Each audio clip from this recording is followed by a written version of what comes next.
Katakan, maut yang kamu akan melarikan diri daripadanya, yang kamu takuti benar dia pasti akan datang menjemput kamu. Saudara-saudara hadirin yang saya hormati, datangnya memang tidak kita harapkan yang namanya maut, tapi sekali dia datang tidak ada pintu tempat kita lari. Dia memang tidak pernah kita undang, tapi sekali dia datang mengetok pintu, kekuatan apa yang bisa menolak? Dia sebuah tanda seru dalam kehidupan. Apa yang menyebabkan orang takut mati? Pertama barangkali karena dia tidak tahu bagaimana kehidupan sesudah mati. Alam kubur gelap, alam akhirat gelap, sehingga dia bingung. Lantaran bingung lalu jadi takut. Yang kedua boleh jadi oleh bayangan-bayangan dosa yang pernah dia kerjakan di dunia ini. Kerjanya cuma menumpuk dosa. Dia gembira, bahagia, tertawa di atas tumpukan dosanya, merasa segan berpisah dengan seluruh kehidupan ini.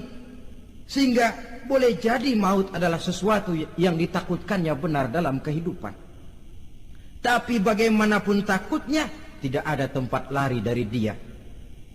Dalam ayat lain Allah jelaskan, "Ainama takunu yudrikumul mautu walau kuntum fi burujim musayyadah."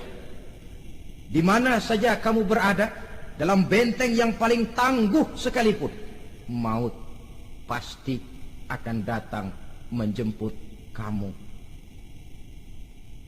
Nah, bagaimana caranya maut datang menjemput kita? Bila datang dia, sang malaikat pencabut nyawa, malaikat Israel namanya, hendak mengambil roh kita. Dalam suasana macam begitu, di akhir kehidupan dunia, dalam berhadapan dengan sakaratul maut, terbagilah manusia dalam dua bagian besar. Pertama, yang menghadapi sakaratul maut itu dengan husnul khatimah, baik di akhirnya, sehingga pada saat ruhnya berpisah dengan jasadnya, kelihatan dia seperti senyum, mukanya cerah. Bahkan sebelum itu boleh jadi dia sempat meninggalkan pesan-pesan yang baik. Ada yang sempat azan, ada yang sempat baca Quran. Pernah kan nemui orang yang mau mati seperti itu? Yang sempat azan, yang sempat baca Quran, yang sempat meninggalkan wasiat-wasiat yang baik. Sebab apa? Malaikat maut datang menjemput mereka juga dengan baik-baik. Dicabut ruhnya perlahan-lahan, tapi sungguh pun perlahan-lahan. Pedihnya, sakitnya tetap tiada tara. Rasulullah Sallallahu Alaihi Wasallam, dikala beliau hendak berhadapan dengan sakaratul maut, diceritakan mencelupkan tangannya ke dalam gelas berisi air, lalu mengusapkannya ke muka beliau seraya berdoa, "Ya Allah, mudahkan saya dalam menghadapi sekarat ini." Beliau juga yang mengatakan bahwa sakitnya sakaratul maut sama dengan 300 kali bacokan pedang. Sehingga kita diajarkan doa. Di antara doa selamat itu kan ada, Allahumma hawwin alaina fi sakaratil. Ya Allah, mudahkan saya di dalam menghadapi sakaratul maut itu. Ketika ruh ini keluar dari jasad, mata masih mengikuti ruh itu. Sehingga kadang-kadang ada yang matanya terbelalak dan tidak sempat ditutup, terbuka terus, mengikuti ruh itu keluar dari jasadnya. Adapun golongan kedua, manusia yang ketika berhadapan dengan sakaratul maut mendapatkan su'ul khatimah, jelek di penghabisannya. Sekaratnya sudah setengah mati, lalu jelek juga di akhirnya, mati dalam keadaan yang tidak baik, tidak terpuji. Ada yang lagi megang kartu, mati. Ada yang lagi di tempat ngadu ayam, mati. Ada yang lagi di tempat pelacuran, mati. Ada yang lagi megang botol minuman keras, mati. Nih barangkali malaikat maut gemes banget nariknya. Lu bajingan, lu tarik terus. Mati su'ul khatimah. Makanya bagus itu. Kadang-kadang di majelis-majelis taklim kan sering dibaca, ya Allah biha, ya Allah biha, ya Allah bihusnil khatimah. Kan ada itu? Ada enggak? Saudara hadirin, mohon agar oleh Allah kita diberikan husnul khatimah, baik di saat ruh akan berpisah dengan jasad. Ini sesuatu yang pasti.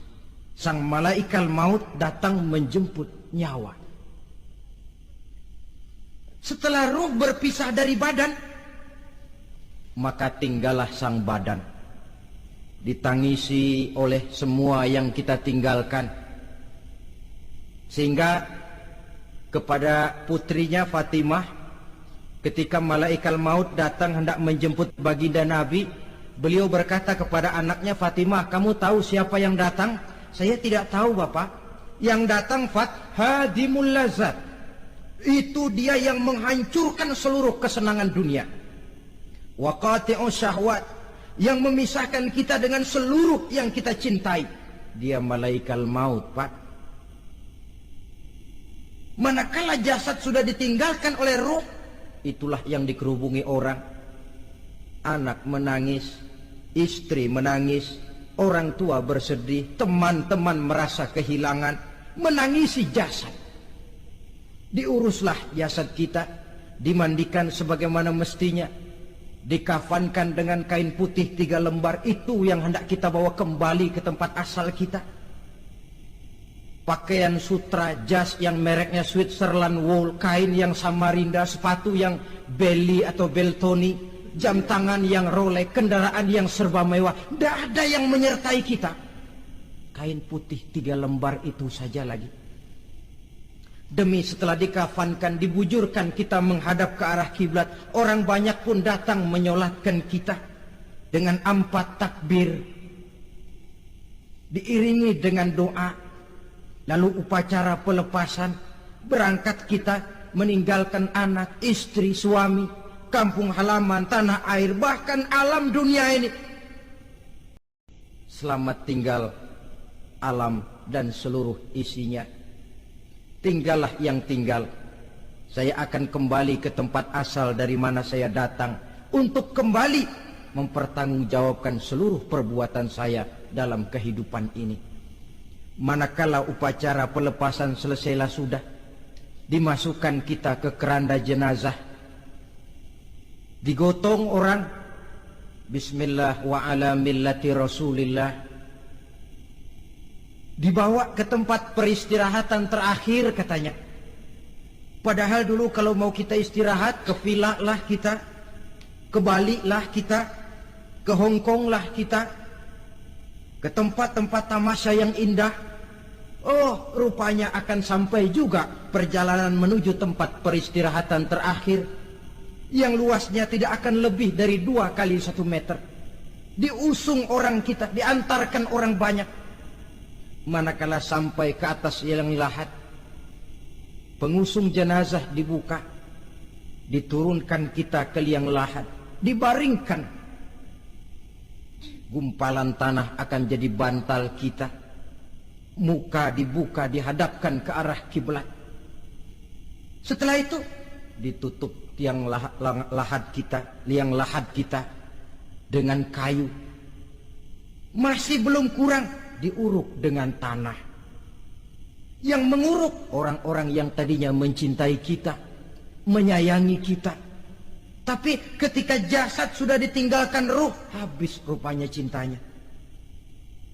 Coba jasad kalau sudah ditinggalkan ruh, 3 hari aja di rumah, serem. Ya mayit, siapa yang betah nemenin mayit? Lalu bila upacara pemakaman selesai, maka berusahalah semuanya. Para pengantar akan kembali ke rumahnya masing-masing. Maka masuk kita ke alam kehidupan, yaitu yang disebut alam barzah atau alam kubur. Apa selesai hidup sampai di situ? Tidak.